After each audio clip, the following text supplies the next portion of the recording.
Buenas tardes. Primero agradecer al equipo organizador del evento. Muchas gracias. Nos vamos a pasar ahora del cuello uterino al ovario. No nos vamos a pasar a todo el ovario. En realidad vamos a precisar, nos vamos a ubicar en lo que es cáncer de ovario avanzado. Y dentro de este cáncer de ovario avanzado nos vamos a ubicar a unos tipos que se generan básicamente en la parte epitelial del ovario. Me parece bastante pertinente tocar este tema. No solamente es un tema que lo debemos tener nosotros los especialistas que manejamos el cáncer de ovario, sino también es muy pertinente para el médico en general, en especial al ginecobstetra, que suele ser en muchas circunstancias la primera persona que ve este tipo de problema. Entonces, es importante que se tengan los conceptos claros. Lo que vamos a tratar de hacer ahora es recoger de todo ese mar de información, a veces incluso contradictoria, lo más rescatable para tratar de transmitirle la pepita, como se dice, de lo que se tiene en lo que es manejo de cáncer de ovario avanzado. Cuando hablamos de cáncer de ovario avanzado, nos imaginamos en este panorama. Son mujeres que tienen un cáncer en el ovario y que la enfermedad se ha ido más allá de la pelvis. Estamos hablando de que de repente tiene carcinomatosis abdominal, que de repente tiene metástasis en el vaso o incluso eventualmente podría tener metástasis en pulmonar o hepática. Entonces, de esas mujeres vamos a hablar en este momento. El primer punto que hay que rescatar acá, y este es el mensaje creo central de todo, es que, y tenemos que tenerlo en cuenta, es que la cirugía primaria, acá estamos hablando de la cirugía primaria que reseca toda la enfermedad, ¿ok? Que reseca toda la enfermedad todo lo que se puede ver. Cuando hay este cáncer, cuando hay este panorama, seguida de la quimioterapia basada en platino, es la base para obtener los mejores resultados contra este problema.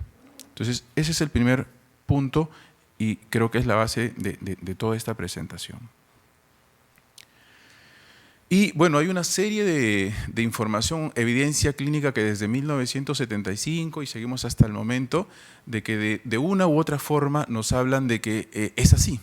Cuando se saca toda la enfermedad y se da quimioterapia, después toda la enfermedad que se puede ver, obviamente nos podemos sacar lo microscópico, va mejor la paciente. Acá tenemos, por ejemplo, una información ya desde el año de 1975, cuando ya evidencian de que cuando por lo menos, se saca enfermedad menor de 1.6 centímetros o se dejan foquitos menores de 1.6 centímetros o no se deja nada, va mucho mejor. Cuando se deja más, parece que la cosa no va bien, no hay mucho beneficio. Luego hay voy a recalcar algunos hitos, ¿no? El GOG, donde determinan de que de repente ese punto de corte de lo máximo que deberíamos dejar es menos de 1 centímetro de enfermedad. Algunos estudios dijeron, no, pero si dejamos entre 1 a 2 centímetros todavía tenemos un poco de beneficio. Lo cierto es que al momento el consenso, y acá les estoy refiriendo al consenso del grupo de cáncer ginecológico para ensayos clínicos que se desarrolló en el año 2010, el consenso es de que debiéramos ya considerar como que la cirugía óptima es la que no deja enfermedad macroscópica. ¿Okay? Eso es el ideal.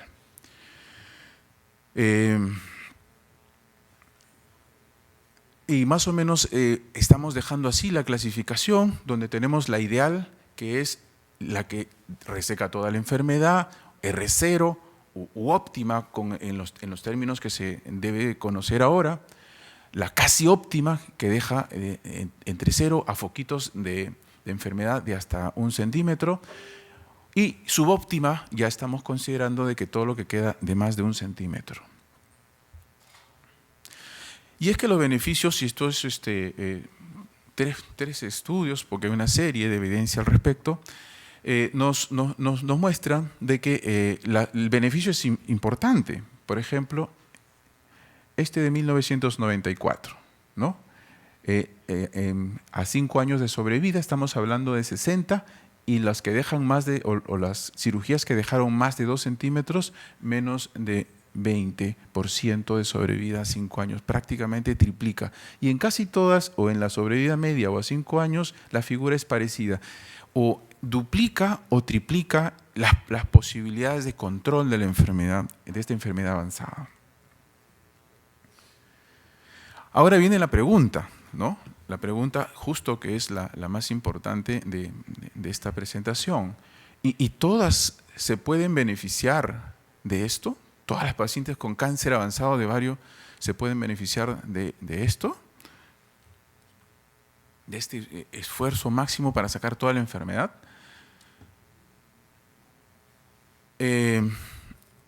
No es fácil. Ya hemos pintado el contexto de la paciente al comienzo de la presentación, ¿no? Entonces, no es fácil que a todas las pacientes que tienen enfermedad avanzada, obviamente, les podamos sacar toda la enfermedad y dejarle que no se vea nada.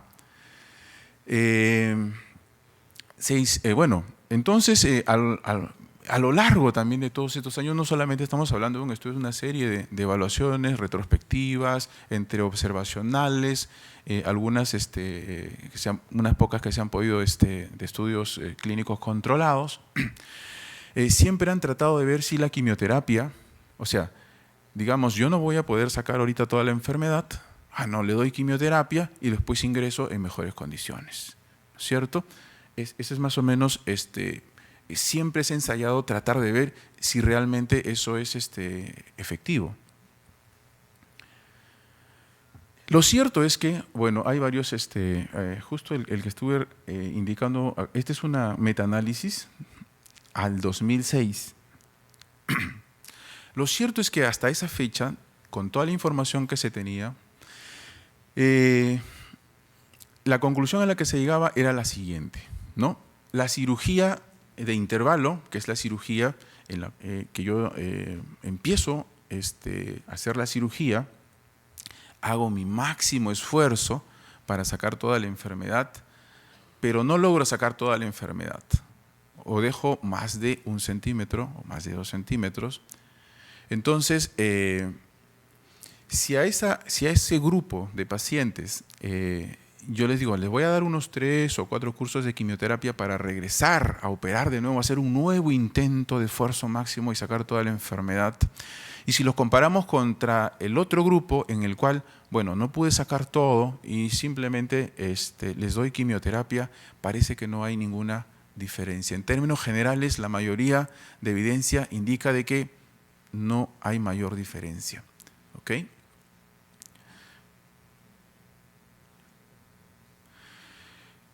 Pero sí hay una diferencia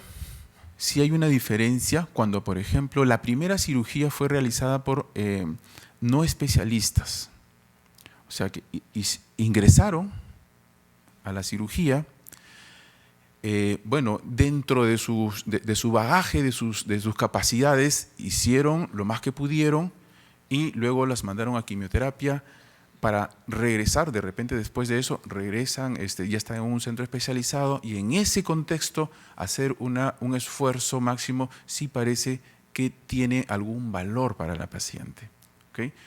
También entre en este grupo, simplemente ingresar, decir, bueno, no puedo hacerlo, lo dejamos ahí y le vamos a dar quimioterapia para después hacer la cirugía de intervalo.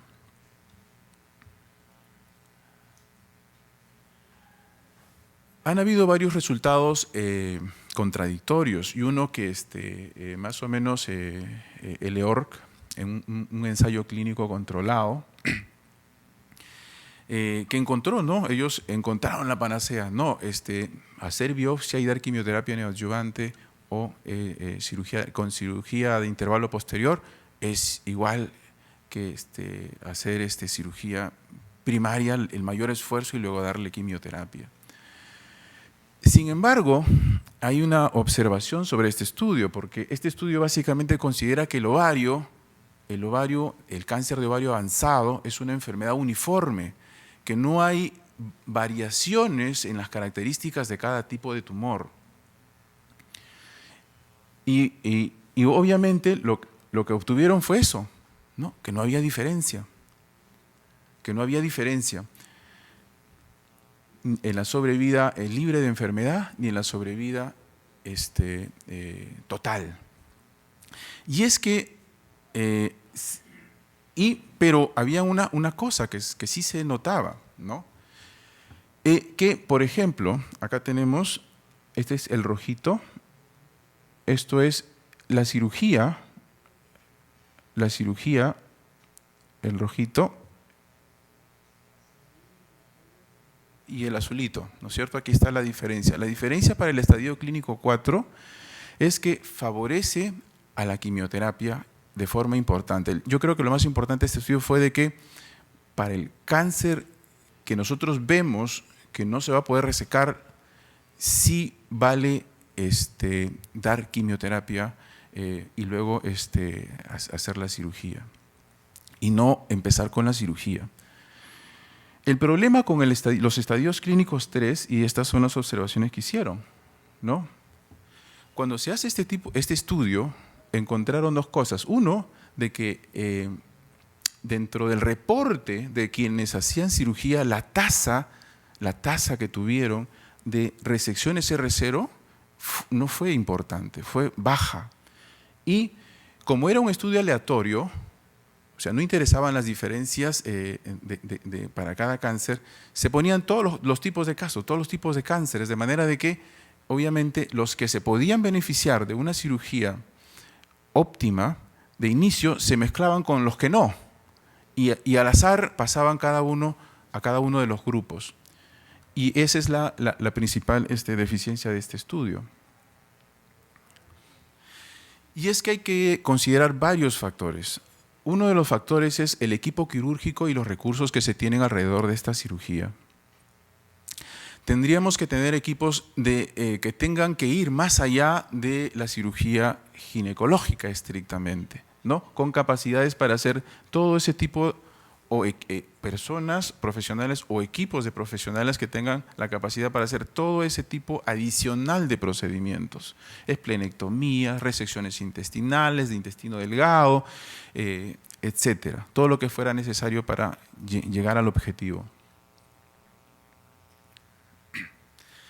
Y no solamente eso, que además de que puedan hacer eso, puedan entregar en menos de 4 semanas un paciente listo para darle quimioterapia. O sea, si en un entorno yo voy a decidir hacerle una cirugía máxima con varios procedimientos quirúrgicos, tengo que asegurarme de que primero que los puedo hacer y segundo, una vez que estén hechos, la tasa de complicaciones tiene que sopesarse de manera de que antes de las 4 semanas yo ya le estoy empezando quimioterapia. Porque si no, todo mi esfuerzo quirúrgico se fue al agua, porque si yo le hago una cirugía R0 y esta paciente va a entrar a la sala de operaciones a los 3 meses o a los 2 meses, prácticamente he perdido todo ese esfuerzo inicial. Entonces, en este contexto, ¿cuál es la tendencia actual? La tendencia actual es a la certificación de centros de manejo de cáncer de ovario. Y es ahí, yo creo que a lo que tenemos que empezar a vergar, hacia ir a ese punto. Por ejemplo, esta es una recomendación de la Sociedad Europea de Ginecología Oncológica, ¿no? Ellos están considerando, por ejemplo, y están calificando sus centros. Para considerar que un centro está certificado para hacer cirugía máxima de cáncer de ovario, por ejemplo, dice que por lo menos tiene que hacerse un 65% de cirugías óptimas, de las que ha elegido que deben hacerse, el 65% debería cumplir ese requisito de sacar toda la enfermedad. Sea que esa cirugía la planteó de inicio o post-quimioterapia. Y más del 50%, tendría que tener la capacidad de hacer más del 50% de cirugías primarias resecando toda la enfermedad.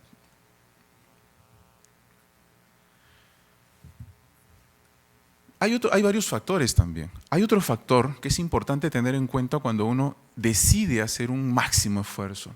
Y es que no es igual empezar desde un cáncer de ovario avanzado, pero no tanto, que empezar de un cáncer de ovario recontra avanzado. También se ha visto, hay mucha evidencia que es diferente, es completamente diferente. Las ventajas de empezar de menos enfermedad son avanzados. Pero si yo empiezo de un más avanzado, yo puedo hacer un máximo esfuerzo, pero todavía no voy a conseguir unos resultados idénticos en cuanto a sobrevida libre de enfermedad y global que si yo empiezo de un cáncer avanzado, pero no tanto.